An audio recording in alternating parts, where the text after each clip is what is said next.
तो नमस्कार साथियों, आज हम लोग जेएनयू आए हुए हैं और हमारे साथ छात्र राजद की नेता प्रियंका भारती मौजूद है। उनसे आज हम जातिगत जनगणना के ऊपर बातचीत करेंगे। तो ये अभी जातिगत जनगणना का जो मामला है वो काफ़ी ट्रेंड में है और लोग इसके समर्थन में भी है, लोग इसके विरोध में भी है। आपका क्या मानना है? देखिए, जातिगत जनगणना का जो मामला है ये मंडल कमीशन से ही शुरू हुआ है। उसी समय में हमारे जितने बहुजन हितैषी नेता हैं इस मुद्दे को उठाते रहे ताकि कम से कम जो आखिरी जनगणना जो हुआ है जातिगत जनगणना वो 1931 का डाटा है। तो उस समय में बहुत सारी ऐसी चीज़ें होती थी, बहुत सारे ऐसे लोग होते थे घर में, गाँव घर में, जो डर के कारण भी बोल देते थे कि हम सवर्ण जाति से हैं, क्योंकि समाज का ऐसा ढांचा बना हुआ है कि उनको लगता था कि अगर हम सवर्ण कहला जाएंगे तो शायद हमको थोड़ी इज्जत मिल जाएगी। तो डेटा में भी बहुत सारे उस समय फैक्चुअल मिस्टेक्स होंगे ही होंगे, जैसा समाज का समीकरण था।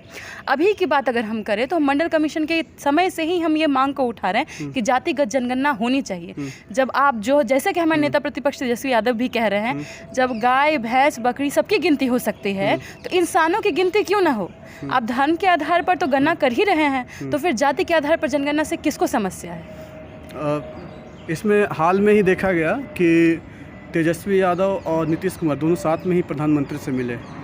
तो बिहार से एक कलेक्टिव मैसेज जा रहा है कि हम लोग चाहे पक्ष हो चाहे विपक्ष हो, सामाजिक न्याय के पक्ष में है।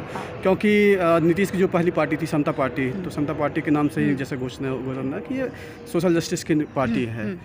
तो अभी उनका बीजेपी के साथ अलायंस है। तो क्या लगता है कि वो बीजेपी सत्ता में है और वहाँ पे राजद और जदयू मिलकर इतना प्रेशर बना पाएंगे कि वो जातिगत जनगणना करवा पाएंगे? देखिए, बिहार एक ऐसी धरती है जहाँ से क्रांति की शुरुआत हुई है। आप जेपी आंदोलन से देख लें, सामाजिक न्याय की धरती 90 के दशक में जो कास्ट का पूरा पिरामिड है उसको लालू जी के समय में ओवरटर्न पूरा कर दिया गया। जो नीचे है वो ऊपर है, जो ऊपर है वो नीचे गए। मतलब उस समय में एक गरीब का, एक बहुजन का, पिछड़ा अति पिछड़ा पसमानदा की भी हिम्मत थी कि वो अपना अधिकार मांगेगा, खुल के मांगेगा, किसी से डरेगा नहीं, दबेगा नहीं। तो बिहार वैसी भूमि है। वहाँ पर नेता प्रतिपक्ष बहुत समय से डिमांड कर रहे थे कि जातिगत जनगणना हो, जिसके लिए 2 बार प्रस्ताव भी पारित किया गया पूर्ण बहुमत के साथ में। तो उन्होंने एक पूरा का पूरा प्रेशर क्रिएट किया सत्ता पक्ष पे, नीतीश कुमार जी पे। उन्होंने खुद कहा भी कि तेजस्वी जी के आह्वान पर हम यहाँ पे आए हैं, हमारा डेलीगेशन यहाँ पे आया। तो बिहार का डेलीगेशन, भले ही सिर्फ बिहार का डेलीगेशन गया है प्रधानमंत्री जी से मिलने के लिए, लेकिन हम सिर्फ बिहार की बात नहीं कर रहे हैं, हम पूरे देश की बात कर रहे हैं कि जातिगत जनगणना पूरे देश में लागू हो और पूरे देश में सामाजिक न्याय की जीत हो। जैसा कि आपको मंडल कमीशन का जो लड़ाई था उसके बाद ओबीसी समुदाय से काफ़ी सारे नेता आए थे। क्या आपको लगता है कि ये जातिगत गणना का जो मामला है और इस तरह से जो नई पीढ़ी उठा रही है, चाहे वो सपा से अखिलेश यादव हो या फिर यहाँ से तेजस्वी यादव हो, तो एक उभार मिलेगा फिर ओबीसी नेताओं को भारतीय राजनीतिक परिदृश्य में?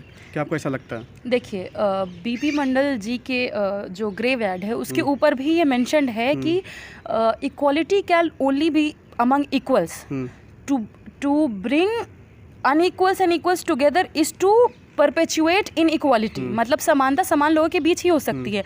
असमान को समान के साथ खड़ा करना असमानता को स्थिरता प्रदान करना है। तो जो हमारे सामाजिक न्याय और मंडल आंदोलन के समय में जितने भी हमारे बहुजन नेता निकले, जितने भी बहुजन हितैषी नेता निकले, उनका डिमांड यही था सामाजिक न्याय पर देश की एक नींव तैयार हो। और इसके खिलाफ में भी आपने देखा था कि मंडल के खिलाफ कमंडल खूब जोर पकड़ रहा था और राम राज्य और पता नहीं क्या क्या राजनीति खेली गई इन लोगों के द्वारा। आज के समय में भी यही हो रहा है। लालू जी ने उस समय कहा था कि जब राम रथ रोका गया, जब हमारी सरकार बनी, उन्होंने कहा था कि जो ये सांप्रदायिक हिंसा की राजनीति है इसको हम यहीं ख़त्म कर रहे हैं, इसका हम जड़ काट रहे हैं। लेकिन वो जड़ कटी नहीं थी। भाजपा और आरएसएस की जब तक मौजूदगी इस देश में है, सांप्रदायिकता की जड़ कभी कट ही नहीं सकती है। तो आज के जितने नेता हमारे निकले हैं, तेजस्वी जी देख लीजिए, अखिलेश जी देख लीजिए, जितने भी तमाम बहुजन हितैषी नेता हैं, वो हमारे लिए जो लड़ाई लड़ रहे हैं वो ईमानदारी के साथ लड़ाई लड़ रहे हैं। और अगर हम ईमानदारी के साथ कोई भी कोशिश करेंगे समाज में बराबरी लाने की, तो कोशिश क्यों नहीं कामयाब होगी। बस हमें ये पहचान करनी है कि कौन हमारे साथ खड़ा है, कौन सामाजिक न्याय के विरोध में खड़ा है। जो सामाजिक न्याय के साथ खड़ा है मतलब वो हमारा हितैषी है, जो हमारे विपरीत खड़ा है वो हमारे विपरीत ही है। आप खुद देख लीजिए, आज कल ही अंजना ओम कश्यप जी चला रही थी कि समाजवाद बबुआ जाति से आई। नहीं अंजना जी, समाजवाद बराबरी से आई। समाजवाद बबुआ धीरे धीरे आई, आर्थिक राजनीतिक सामाजिक बराबरी लाई, थोड़ा सा बात बुझाई, कब तक सिर्फ कश्यप मलाई खाई। अच्छा, तो जो आपका मानना है कि जो भारतीय मीडिया है जिस हिसाब से कवरेज कर रही है जातिगत जनगणना को, क्योंकि भारतीय मीडिया में अपर कास्ट सवर्णों की एक वर्चस्व है, तो जो जातिगत जनगणना के खिलाफ जो उनका प्रीजुडिस है वो खुल के सामने आ रही है। अच्छा, देखिए, ये लोग जितने भी सो कॉल्ड ये अपर कास्ट के जितने भी मीडिया में बैठे हुए हैं, चाहे आप बहुत सारे पत्रकार, अभी एनडीटीवी से ही अब देख लीजिए, फिर आज तक, जी न्यूज़, रिपब्लिक, सबसे जहर उगल रहे हैं। आपको ये क्यों नहीं दिखाई देता है कि जब देश में 89 सचिव हैं उसमें से ओबीसी की संख्या 0 है। यहाँ पे 496 वाइस चांसलर हैं पूरे देश में, लेकिन वहाँ ओबीसी के वाइस चांसलर सिर्फ 36 है। आईआईटी में 18% मात्र रिजर्वेशन है पिछड़ों का। तो आपको पिछड़ों का दर्द नहीं नजर आता है। ये लोग कहते हैं 50% से ऊपर हम दे नहीं सकते हैं। 50% EWS आरक्षण जब दे रहे थे तब आपको नहीं दिखा 50% से ऊपर हो गया है, लेकिन जब पिछड़ों के हक की बात आती है तो आपको 50%, 27%, 28 दिखने लग जाता है। ये जनगणना की हम लोग इसीलिए डिमांड कर रहे हैं कि हमारे पास डेटा हो। जब भी आप इस कोलोजियम वाले न्यायालय के पास जाएंगे जो खुद जातिवाद और पितृसत्ता और परिवारवाद के ऊपर टिका हुआ है, ये लोग आपसे डेटा मांगेंगे। आपके पास डेटा नहीं होगा तो आप किस आधार पे अपना हक मांगेंगे? अधिकार के लिए आपको डेटा चाहिए। ये भारत ही ऐसा देश है जहां नाम और उपनाम के बीच का भेद मिटते मिटते पता नहीं कितने साल लग जाएंगे, क्योंकि 5,000 साल तो हमारा पूरा हो चुका है, अभी तक जाति बनाम ये जाति और उपनाम का जो भेद है वो मिटा नहीं है। तो कब मिटेगा? और इसीलिए ये जब तक बीमारी जो जातिवाद बीमारी है उसका इलाज आरक्षण है, तो पहले बीमारी ख़त्म करो, इलाज बाद में ख़त्म होगा। इसीलिए हमारे नेता भी कह रहे, लालू जी ने भी कहा था कि वाइस चांसलर की जो नियुक्ति हो उसमें ओबीसी का कोटा हो।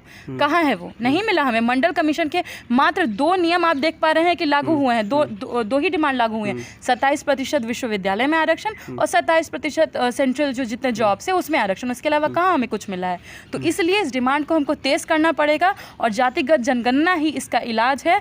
और जब जाति ऊपर आएगी, इसीलिए लोहिया जी ने कहा था जब वो मुसलमान और हिंदू का एक लेकर के आएंगे डुअलिज्म, मुसलमान और हिंदू के बीच का डिबेट वो छेड़ेंगे, तुम हिंदू बनाम हिंदू की बात करना, हम जाति की बात करेंगे। इस देश की सबसे बड़ी सच्चाई जाति है और लड़ाई उसी चीज़ पर होगी।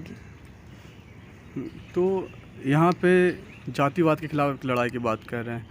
यूनिवर्सिटियों में इतना जातिवाद है, मतलब कि मिनिस्ट्री में रिप्रेजेंटेशन का एक सवाल है, विश्वविद्यालय में रिप्रेजेंटेशन का सवाल है, चाहे वो अदालतों में कॉलेजियम जो कास्टिस्ट कॉलेजियम सिस्टम की बात आप लोग जो कर रहे हैं।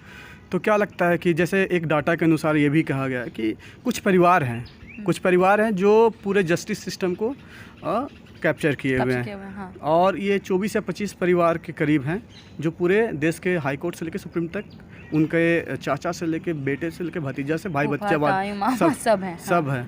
तो आपको क्या लगता है कि कहीं ना कहीं न्याय प्रणाली में और जो ओबीसी तबका है या जो भी बहुजन तबका है उनको भी न्याय प्रणाली में वो जस्टिस नहीं मिल पाती है क्योंकि उनका वहाँ पर रिप्रेजेंटेशन नहीं है? बिल्कुल। देखिए, अभी आज ही हम लोग देख रहे थे कि LLB के जितने यूनिवर्सिटीज़ हैं, नेशनल लॉ यूनिवर्सिटीज़ NLU में मात्र कुछ परसेंट 400 के अराउंड ही स्टूडेंट्स हैं जो ओबीसी तबके से हैं। और ये जो ये सवर्ण सो कॉल्ड जो जनरल लोग हैं, अपर कास्ट लोग हैं, इनका भी वहाँ पर वर्चस्व है। तो जब आप LLB में NLU में ही हमें नहीं घुसने दे रहे हैं तो हम तो वहाँ पहुँच ही नहीं पाएंगे। और ऊपर से आपकी जो आपका जो जज बनाने की प्रक्रिया है, वही प्रक्रिया तो कुछ क्लियर नहीं है, उसमें कोई क्लैरिटी नहीं है। आप परिवार के लोगों को उठा करके भाई भतीजा मामा फूफा ताऊ सबको आप भर दे रहे हैं, तो हम कैसे न्याय की उम्मीद करें? ये न्यायपालिका कम मनुपालिका ज़्यादा है।